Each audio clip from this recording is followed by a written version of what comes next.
everyone, Hileez Kitchen and Vlogs আৰু এটা নতুন ৰেচিপি ভিডিও লৈ মই আপোনালোক সকলোকে স্বাগতম জনাইছো। আজি মই আপোনালোকক ওচৰলৈ ইলিশ মাছ ভাপত দিয়া ৰেচিপি এটি লৈ আহিছো। আশা ৰাখি মোৰ ৰেচিপিটো চাই আপোনালোকে ভাল পাব। যদি ভাল পায় তেতিয়াহ'লে লাইক কৰিব, শেয়াৰ কৰিব আৰু যিসকলে মোৰ চেনেলত নতুনকৈ আহিছে তেওঁলোকে মোৰ চেনেলটো সাবস্ক্ৰাইব কৰিব আৰু ওচৰত থকা বেল আইকনটো দবাই অল কৰি ল'ব যাতে মোৰ আহিবলগীয়া ভিডিঅ' নটিফিকেশন আপোনালোকে পাই থাকে। তেতিয়াহ'লে ব্লগচোন ৰেচিপিটো বনাবলৈ আৰম্ভ কৰো। ৰেচিপিটোৰ বাবে আমাক লাগিব 4 পিস ইলিশ মাছ, 2 চামুচ বগা সৰিয়হ, ইয়াক মই 1 ঘণ্টামান ভিজাই থৈছিলোঁ। 1 চামুচ কলা সৰিয়হ, ইয়াকো মই 1 ঘণ্টামান ভিজাই থৈছিলোঁ। 2 চামুচ দৈ,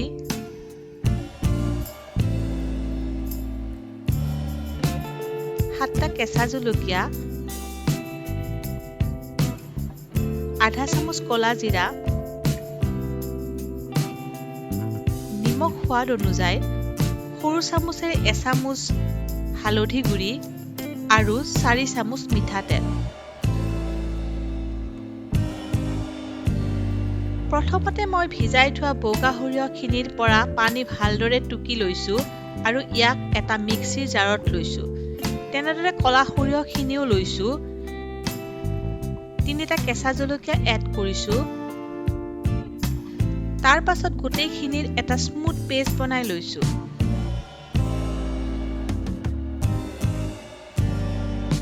এতিয়া মই মাছখিনি ভালদৰে ধুই বাটি এটাত উলিয়াই লৈছো।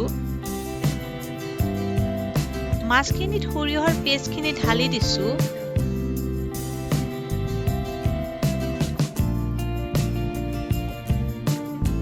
দৈখিনি অলপ ফেটি লৈছো। ফেটি ললে মাছত মিক্স কৰোতে সুবিধা হয়।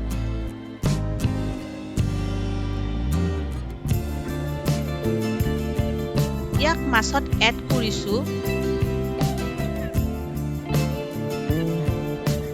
নিমখ সোৱাদ অনুযায়ী দিছো। হালধি আন্দাজ মতে এড কৰিছো। কলা জিৰাখিনি হাতেৰে মোহাৰি লৈছো। এনে কৰিলে ধুনীয়া গোন্ধ এটা ওলায়। ইয়াকো মাছত এড কৰি লৈছো। 1 চামুচ মিঠাতেল দিছো। এতিয়া হাতেৰে গোটেইখিনি মিক্স কৰিম।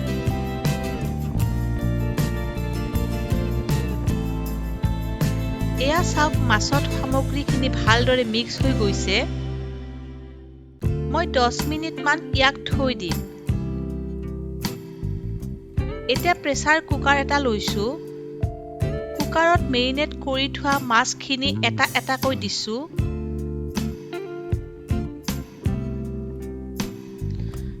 বাটিত ৰৈ যোৱা পেষ্টবোৰ মাছৰ ওপৰত দি লৈছো।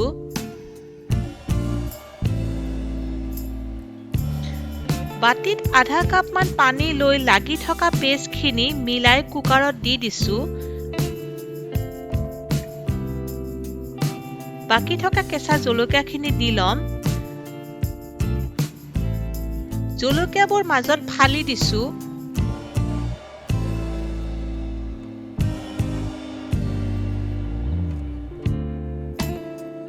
ৰৈ যোৱা মিঠাতেলখিনি ঢালি দিছো।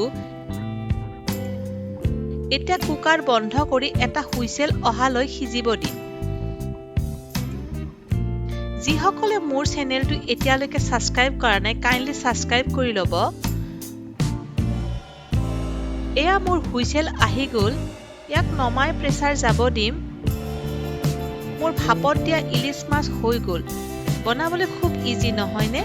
খাবলৈ কিন্তু খুব সোৱাদ হয়। গৰম ভাতৰ লগত এই ৰেচিপিটো থাকিলে বাকি লগত একোই নেলাগে।